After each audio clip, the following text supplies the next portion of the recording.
Hello sparrows, how are you today? So today I was thing finding when I was doing some gardening and finding things and pulling things up that were overgrown from last year, and I found two things. I found this lovely unicorn. Can you see that? It's an old unicorn necklace which I had put around a flower pot last year, and I'd forgotten all about it. So I knew that you would love it. So we're thing finding unicorn. So let's have that as our magical little totem. And this I found, it's a fairy stone. Look at that. It's two stones attached to one another somehow and sort of flattened. So any stones that are an unusual shape I like to call fairy stones. And I like to think that the fairies leave them for us to find because it's so fun. And they like a little adventure. So thank you for the fairy stone fairies. Let's pop that down there. Welcome back to Pippi. We haven't read Pippi for a bit. So I thought buttercups in my hat for you today, and welcome to the nest. And are you sitting comfortably? Are you in your comfy spot? I hope this finds you well and hugged. Big hugs for all of you. Let's make some special tea. These are tiny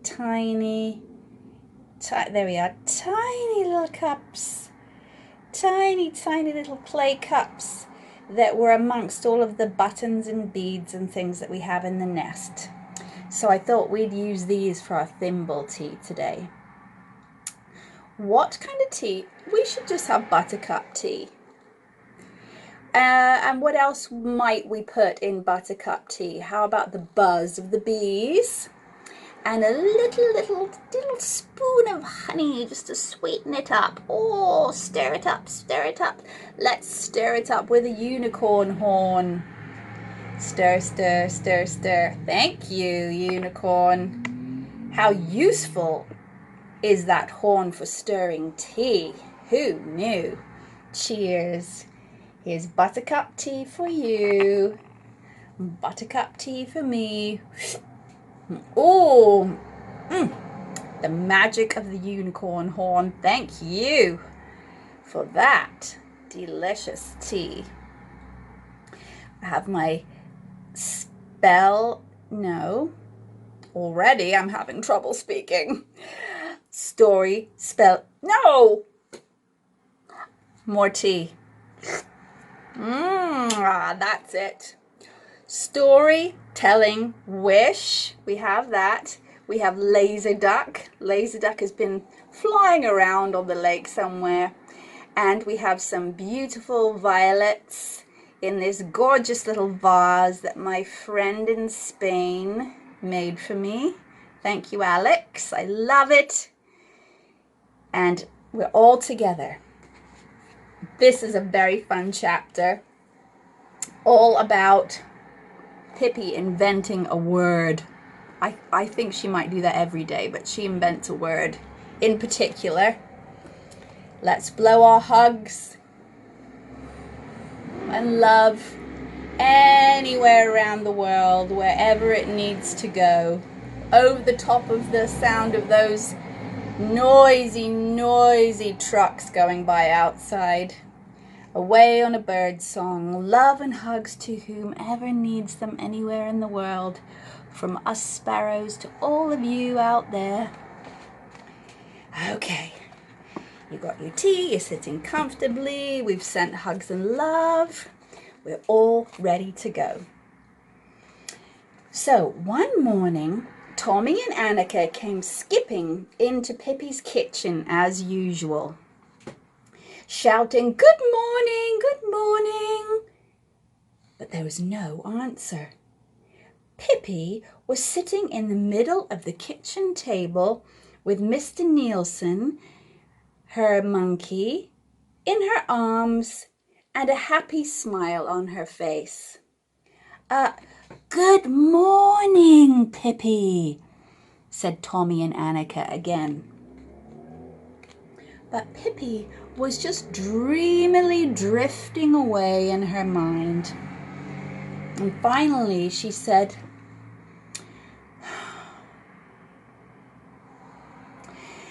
Just think that I have discovered it and no one else. What have you discovered? Said Tommy and Annika. They were not in the least bit surprised that Pippi had discovered something, because she was always discovering something. But they did want to know what it was. Hello again, Pippi. What did you discover? A new word, said Pippi, and looked at Tommy and Annika as if she had just this minute noticed that they had arrived. A brand new word. What kind of word? Said Tommy. Oh, it's a wonderful word, said Pippi. One of the best words I have ever heard. Well, say it then, said Annika. What is your new word? The word that I have discovered that nobody else in the whole wide world knows about is the word spink. Spink, repeated Tommy. What on earth does that mean? Well, if only I knew, said Pippi. The only thing I know that it is definitely not a vacuum cleaner.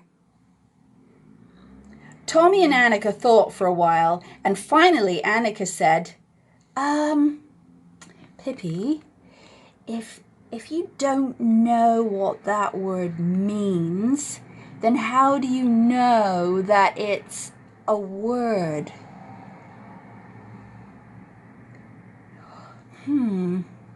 Well, that's what bothers me, said Pippi. And Tommy said, well, who really decided in the beginning what words mean anyway? Well, said Pippi, probably a bunch of professors. You know, people who think about words and things. Because people certainly are peculiar. I mean, just think of the words that they make up, like tub, stopper, string, you know, and words like that. But a wonderful word like spink. They just didn't bother to invent it. Well, how lucky am I that I figured that word out. And you just bet that I'm going to find out what that word means, said Pippi. And she fell again into deep thought.